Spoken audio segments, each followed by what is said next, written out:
Untuk pertama kalinya sejak berdirinya Mahkamah Konstitusional mengabulkan sebagian permohonan uji formil terkait dengan Undang-Undang Nomor 11 Tahun 2020 Cipta Kerja, di mana Mahkamah Konstitusi menyatakan institusional bersyarat. Apakah ini berarti terkait dengan Undang-Undang Minerba? Mohon maaf Bapak Srianto Ahmad atas kehadirannya. Terima kasih.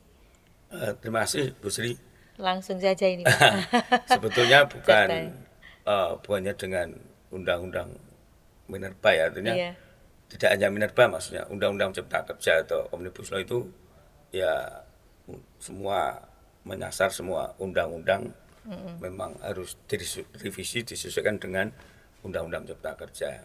Nah ini kalau yang induknya undang-undang Cipta Kerja atau Omnibus Law ini dibatalkan oleh MK dengan uh, bahasa pembatalannya dengan yaitu conditionality unconstitutional, artinya dengan uh, dengan putusan yang dibatalkan secara tidak mengikat, dengan tidak mengikat dan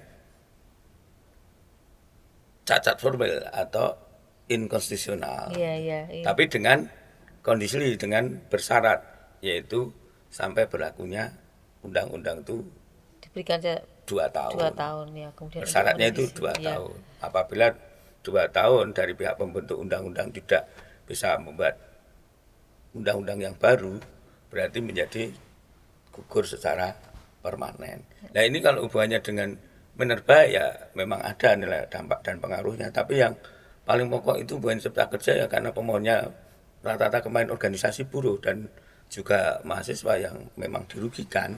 Itu ya pokoknya di ini paling pokok apa? Undang di buruh ya, undang-undang Upah buruh. tadi. Terutama menyangkut upah. Nah, yang upah ini yang ditolak oleh MK, tidak diterima. Tetapi diterima sebagian, akhirnya karena cacat formil, yaitu cacat formil, tidak prosedural, tidak sesuai dengan pembentukan undang-undang, Dan bertentangan dengan akhirnya Undang-Undang Dasar dipandang 45. sebagai cacat formil karena memang masyarakat, mahasiswa, perguruan tinggi, kampus, bahkan ahli hukum, bahkan LSM itu tahu kalau kemarin itu memang cacat prosedural karena dipaksakan oleh pemerintah dan legislatif ya. Diduga ya Pak.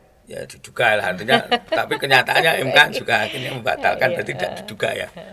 Karena Surprise. tanpa ada partisipasi publik, bahkan buruh itu sudah membuat draft-draft itu tidak setuju langsung diketok dengan Iya. malam-malam itu. Ya saya potong Pak karena ini saya ingin memperbincangkan dengan terkait dengan Minerba. Karena kemarin kita melanjutkan pembicaraan kemarin kita tentang Minerba itu. Ya. Apakah nantinya ini kegiatan penambangan ini adakah perubahan perizinannya Pak? Karena nanti mengingat setelah 2 tahun tadi kan bersyarat Pak. Setelah 2 tahun apabila tidak bisa memperbaiki kan gitu. Berarti ini kan institusi konstitusional permanen. Begitu apakah berarti nanti ini kembali lagi kepada aturan yang lama? Ya ini sebetulnya Undang-undang yang kalau lama maksudnya.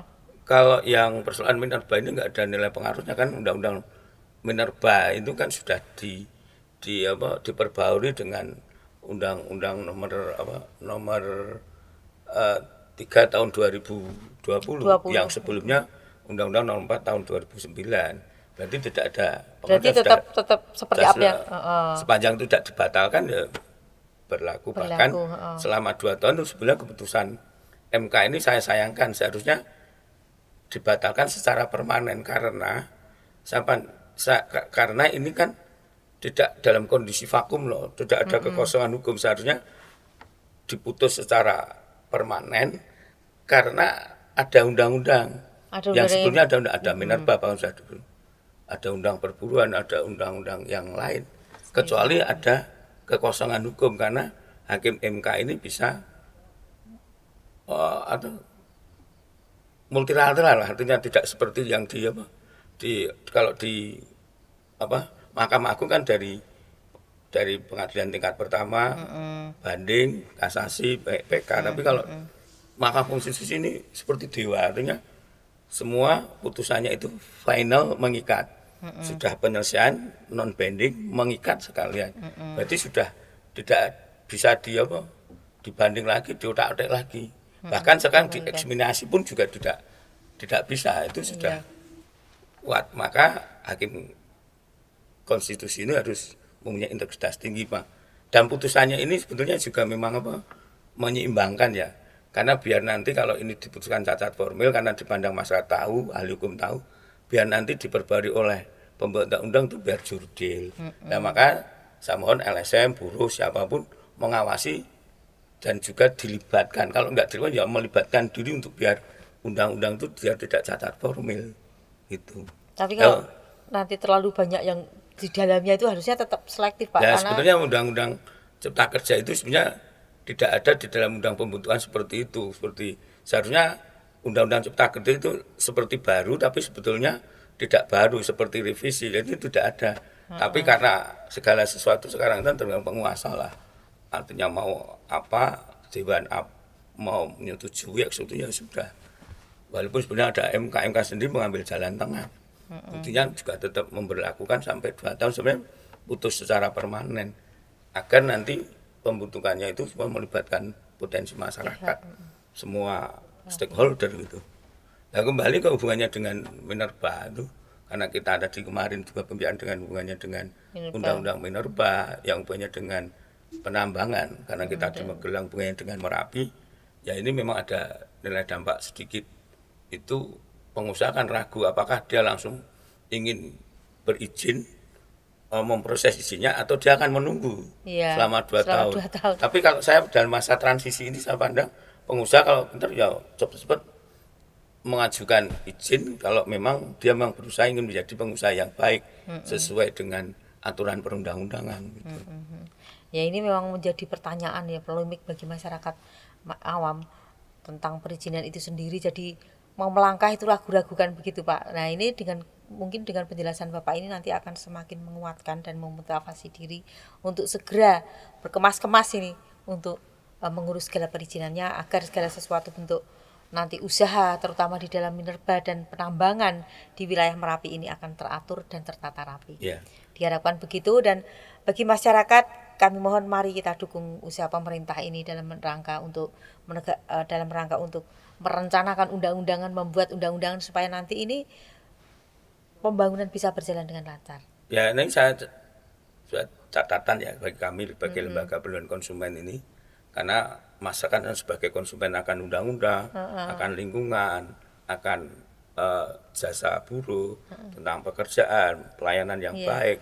Ya, artinya saya menghimbau lah kepada pemerintah, eksekutif dan legislatif, terutama ini masyarakat, kalau membentuk undang-undang ya libatkanlah semua stakeholder, masyarakat, LSM, perguruan tinggi, pemerhati tentang undang-undang yang khususnya tentang pembentukan undang-undang tersebut.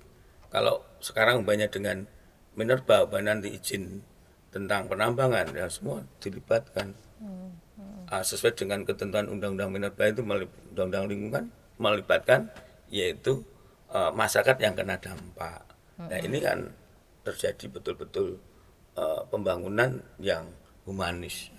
Balance ya. Jadi jangan sampai membangun tapi merusak lingkungan, tapi pembangunan yang humanis dan yang akan mensejahterakan rakyatnya. Nah demikian ya Pak ya, undang-undang sehingga nanti bisa undang-undangnya bagus, dikemas dengan bagus, tertata, dan kemudian di dalam implementasinya sendiri ya, juga karena tertata. Undang-undang sendiri memang di samping harus beri asas keadilan, juga asas keterbukaan, tapi juga punya asas kesejahteraan ya. Dan asas kepastian hukum itu. Ya, saya kira cukup Pak Ya, bincang-bincang malam ini. Terima kasih Bapak Srianto Ahmad untuk kesekian kalinya berkenan menghadiri undangan kami. Ya, Jangan terima segan-segan dan jangan ya, pernah bosan loh Pak.